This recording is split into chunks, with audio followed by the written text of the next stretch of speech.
Hello, welcome back. This is Dave Breiner from Synergis Technologies. Today I'd like to offer up a handful of Fusion 360 tips and tricks. Just a few that I put together. And to begin with, I like to start with a couple that I think are probably dramatically overlooked. And that is, they're hiding right up here on the Tools tab under the add-ins. So if I go to the add-ins, you're going to see that there's a couple here that I don't know, I always found pretty interesting, but again, I just think they're overlooked. So the first one is scripts and add-ins. So if you click on that, you're going to see that a window pops up. Now, a lot of these may be a little on the weaker side, but and I haven't looked at all of them, so let's stop right there. I have looked at some of them, and I just didn't see. I played a little bit around with the apply appearance and materials. That works pretty well. I did not try the bolt, and I did look at the extract bomb. I saw no real use of that. Out of this entire list, though, I find, and this is pretty specific, I understand, but the spur gear. I thought the spur gear was rather interesting and could be a huge time saver for certain people. So if you have one of the people that want to put together a gearing situation or even create one single spur gear. So I'm just going to select it, and this is the process for all of these. So I'm going to select spur gear, and then I'm just going to run it. You're going to see I get a pop-up window here, and it's going to offer me a couple options. And if you don't know anything about gears, this may seem a little bit in the dark, but so a pressure angle, you have an option here, and I'm going to choose the 14.5, and for diametral pitch, I'm going to say 6, and then the number of teeth, I'll just go 40, and I'll leave everything else pretty much where it is. I'm going to say OK, and again, you put in here what the specifications for your particular gear might be. But I just think this is pretty amazing how fast it works. There it is. I mean, could you imagine how long that this may take you to build? And it does a nice job. I've already played around with this, and I did several gears. I put them in a little bit of a train. I constrained them from center to center and rotated one. It works really well. The gears come out very nice. So this is just something if you have a use for, I think it works great. Some of the others, again, I really don't know. You can apply materials, and again, this is just something if you have an assembly, you can choose a material from a list, which one you want, and then select maybe, I don't know. Let's go down and see what I got here. So we'll just come down, probably just make it a steel. All right, and I'm just going to select it. So that material's already been applied to this part. So you can do that with appearances. So there are certain things here. If you have a larger assembly and you want to, instead of opening up every one, you can go through and do it in a group. So it does help quite a bit. You'll see right there is the steel that I applied. So that's one that can be a time saver. I have not played around. I have not played around too much with the appearance. So let's go down and we'll let's go down here a little bit, and I don't know, I always like cyan, so and I'm just going to select it. Now, yeah, the faces. So that's not necessarily the best situation. I'd have to go through and select. Let's see if I can select the whole body. There we go. Nice. Say OK. There we go. That's better. Instead of the faces, I just went over and selected the whole part, the whole body, and that worked very nice. So you can apply appearances, materials, especially in like an assembly environment. You can click around and select which ones you want to apply. So that's a nice time saver instead of opening up all the properties and putting them individually. All right, so that's one. Now the other one is the Fusion App Store. Now this one I like a lot. I don't go here a whole lot, but you're going to see I click on that. It's going to bring me my web browser, and this is the App Store, Fusion 360 App Store. And there are some cool things in here. Some things you may find apply more to your situation. So this is just the featured apps, and you're going to see most of these will be free.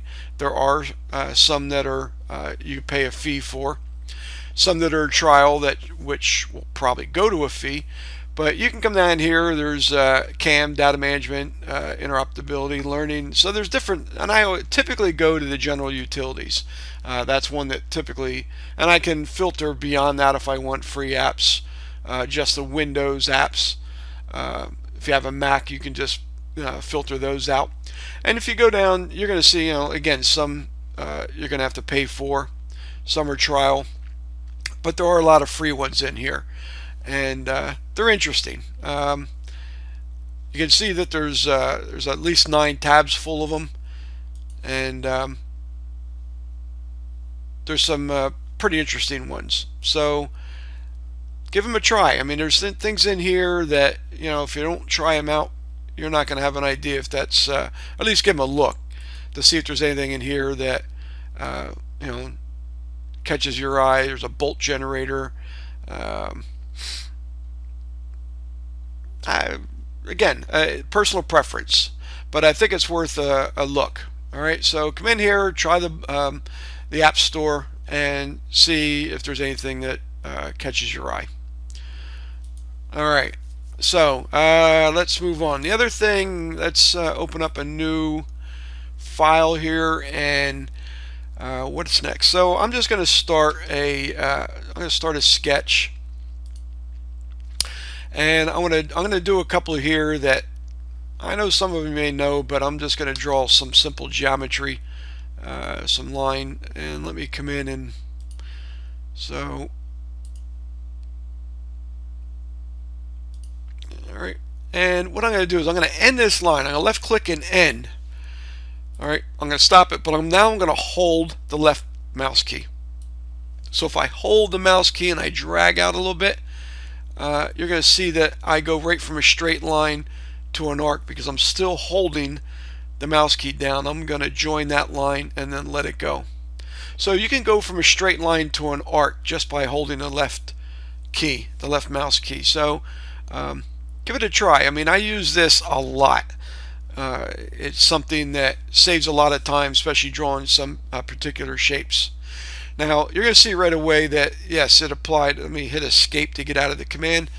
It applied my my tangent constraint right away here, but you're going to see, this line does look a little funny, and you're going to see that I'm probably going to have to apply one there. So I'm just going to grab this and constrain that right away.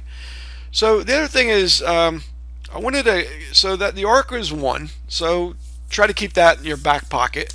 The other one is different types of selections you can make, especially with the right mouse button. But let's try a couple. I'm going to start my dimension command,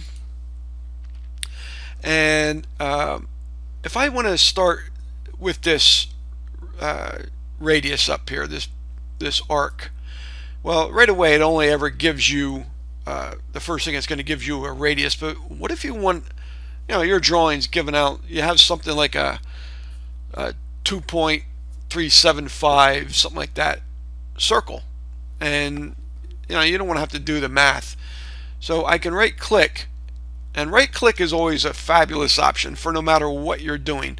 Often try the right click because it gives you contextual information, things that are specific to what you're doing at that moment, applying a dimension, whether it's a sketch, there's a lot of things. So if I scroll down here a little bit, you're going to see that, well, the radius is the default, but what if I want to get, now it's going to allow me to give create a diameter dimension. All right, that's what I'm kind of looking for. So I'm going to come in here. All right, I'm going to click and I'm going to say 2.375, and there, I didn't have to do any math. I wanted now kind of more reflects what is on my drawing instead of the radius dimension, so now I can match them up 1 to 1. And that's something that I think comes in rather handy. All right, so let's now apply a couple other dimensions. So I'm going to get out of that. I'm going to project my plane here so I can constrain this a little bit better. All right, so let me hover over these. You're going to see right away that, you know, I'm going to come up and that's what I want. I want my XZ plane. All right, it's a little bit hard. You're going to see a little blue line come up there. And I am going to, first I need a constraint that's going to, a coincident constraint here. All right, so let me come up here and I'm going to select my origin of my circle and come up to the origin of my sketch. There we go.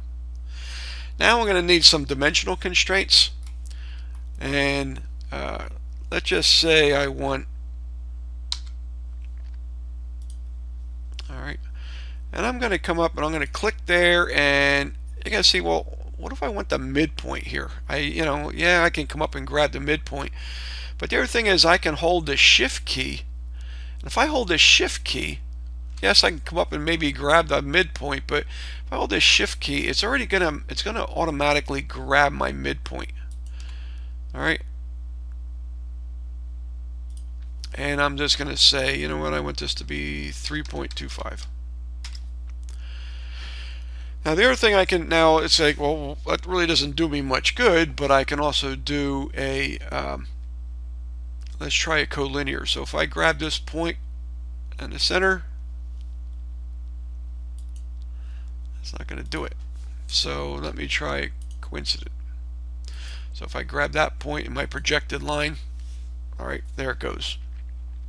So that helps a lot. And I can still do my overall dimension if I want. Oops, sorry. So let's get out of that, get the dimension command, and now I'll just get a driven dimension warning here, which, yeah, that's okay. I still want to understand what the overall is at 6.5. Just a little bit easier to see that. All right, so that's kind of the last one, I guess, is still, it goes back to what I said here, is the contextual. So if I just click this right here, I end up, depending on where I am, it kind of throws me into a lot of different type of dimensions, but I definitely want this to be aligned. Well, I can force that. So in different situations, this doesn't come up as quick as or in a manner that you want.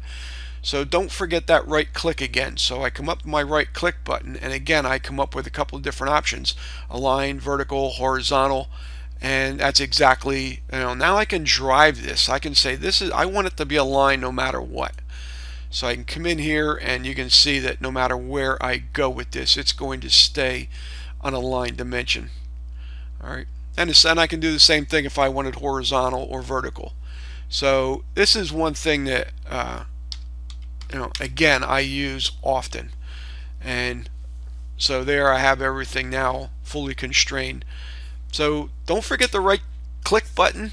I mean, there's a lot of things in there. A lot of times instead of hunting around and trying to get it to work the way you want, the right click gives you a lot of good options. The shift key, if you want the midpoint, instead of going up and selecting it, if you happen to be in the middle of a command, that works. The line and the left click to create an arc.